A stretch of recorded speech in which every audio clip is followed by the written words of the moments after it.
The Sami people are an indigenous people. They live in Russia, Finland, Norway and Sweden. The area where they live is called Sapmi.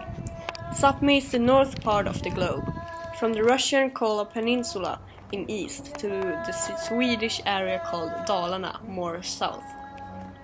The Sami people's history is long and complicated. It's unknown from exactly where the Sami people came from, but we are pretty sure that the people came to Scandinavia after the Ice Age, around 10,000 years ago. There are approximately 100,000 Sami people today, and about 20 to 35,000 of them are living in Sweden. There is 3 different languages: East Sami, Central Sami and South Sami. In Sweden is the most common language North Sami. Samer för er eller så? Ja, en människa framför allt. En stolthet utav det man är, det vi är. Gamla traditioner med kultur. Och det här som du säger. Och det som jag sa, att det finns liksom väldigt många, man kan inte säga bara där en same, utan samer finns som så att säga folkslag från Norge till Sibirien. Och området är väldigt brett stort. Så här. Och ursprungliga människor som har bott där. Känner ni sig särbehandlade eller diskriminerade på något sätt idag? Ja, det gör vi faktiskt. Jag känner det. Jo, Språket kan man nog säga. Kan man säga. Det är väl ändå så att säga lite bättre för de samerna som bor här i Stockholm, som har ett sammanhang. Men det kan ju vara besvärligare om man bor uppe i Sapmi, och till exempel med hemspråksundervisning, det finns inte underlag och det ena och det tredje, så att ja, visst sker det. Du måste välja. Är du svensk eller är du same? Jag vill säga, låt er inte luras. Vi har alla rätten att vara både och. Att vara det ena eller det andra, när och hur vi vill.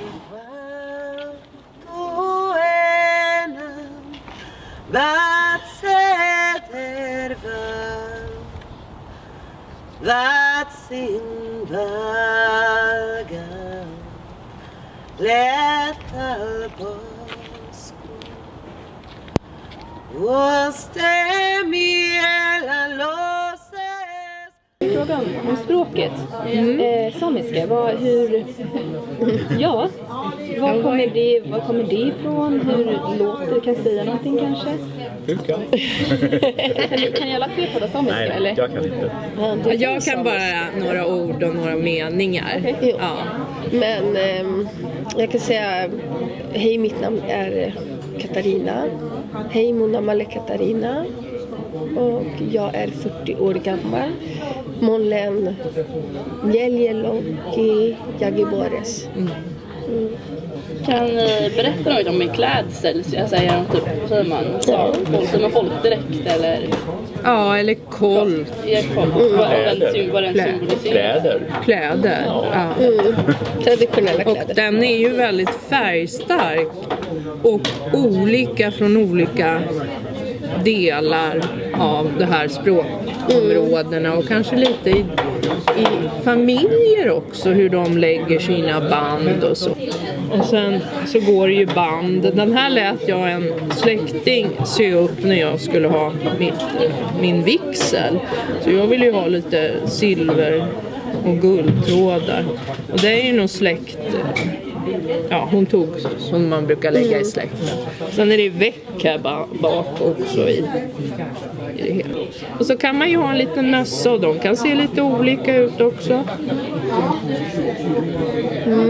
Och det kan vara lite olika färger på de här. Svart och blå nu om man vill vara lite häftig. Man kan brun och grön. Man kan ha lite röd, ja. Man kan ha lite glitterkolt och gå på disco med också. Eller blommig. i Nordnorge då, Kautokeino, där jag kommer ifrån, så har man ju bredare såna här band. De brukar vara så här breda. Jättefina. Och så är det så här jättetätt. Och de har ju speciella, det är ju längre. Vickar det här mera? Ja, det är liksom exakt. Mera och så är den bredare här nere, så att den är färgstarkare på något sätt. Så. Mössan som finns, den är längre, så den går bakåt och så är det så här broderier och det på. Så det är olika faktiskt.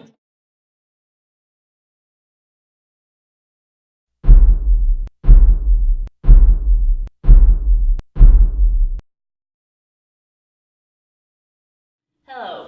In the Swedish society, there were lots of prejudices against the Romanian people, such as they would be rude, noisy, dirty, thieves, and that they would take our tax money.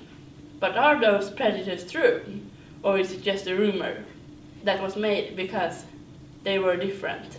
Let's ask the Swedish people. What is the first word you think of when you hear the word Romanian people? Beggars. Okay, something else? Poor. Well, not poor, but like people that are very discriminated in Sweden right now amongst people that, look down on them. Yeah. Okay. Do you have anything positive to say about them, or do you know something positive? Well, I know they're here to get money to their families back in Romania. So that's like what they're putting themselves in a situation where they, they're doing something really hard to get money to support their family. What is the first word you think of when you hear the word Romanian people? Well, I think, like, in a negative form, I think thieves and beggars, because that's kind of the urban myth that goes around here in Sweden, that the thieves and yeah. Yeah, okay. Do you have any positive or less negative thing about them? I mean, I haven't, like, felt disturbed by Romani people or anything like that, and in Sweden we're kind of used with the Romani people that speaks Finnish and wears big skirts and those culture folk clothes, and but I think a lot of that has changed when we have a lot of Romani people that comes from Romania and are poor and has to beg here, and that gives it more a negative sound than a positive, so I know it's kind of hard. Okay, thank you. You're welcome. When the Romanian people first came to Sweden during the 16th century, they were welcomed with open arms. They were skilled workers and had a culture full of music, dance and colors, which the Swedish population never had seen before. But the positive image of Romani people was ruined quickly by the church, because they spread false accusations about them. For example, that they were witches. The Romani people could cure people with herbs. This was something that went against the church, because according to them, only God could cure ill people. And this dark image of the Romanian people is still remaining in the Swedish society. How were the Romanian people treated? From 1940, the Romanian people were not allowed to immigrate to Sweden. This law wasn't removed until 1954. Not even the Romania who tried to escape from Hitler's concentration camps were allowed to enter Sweden. During a long time, at the 20s, the Romania were not allowed to stay at the place for more than 3 weeks. After that, they were forced to move to another place by the police. The purpose with this was to scare them away, so they would feel like they need to move out of the country. From 1842, all Swedish children had to go to school, but the Romanian children were not allowed to begin school because they didn't have a fixed residence nor were called residents. The Romani people were traveling people. It wasn't until over 100 years later when Romanian children were allowed to attend school. Can you tell me about Sweden's Racially Institute and in what way the Romanian people were discriminated? The first racially institute in the world was established in Sweden, 1922 in Uppsala. The purpose was to keep the Swedish tribe. The majority of the Swedish population thought that the Romani people were less worth because they couldn't read nor write, because they didn't have an education. Therefore, the Swedish people thought that the best solution was to sterilize them so they could not spread their bad genes. Many Romani children were also put in foster homes to make them into real Swedes. Scientific racism was a huge violation of humans and not just for Romani people. For example, they measured Sami and Romani people's head, took photos of them when they were naked, and then put the pictures of public use. What if your teacher would take pictures of you naked and then use it in scientific research and say that you are less worth than the person sitting next to you? How would you feel about it?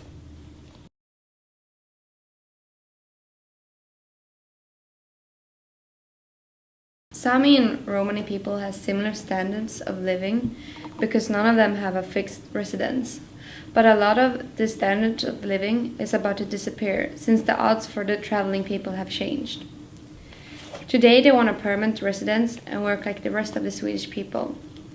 If this would be able, it is important that we open up our minds instead of having prejudice and that we don't judge them for their former way of living.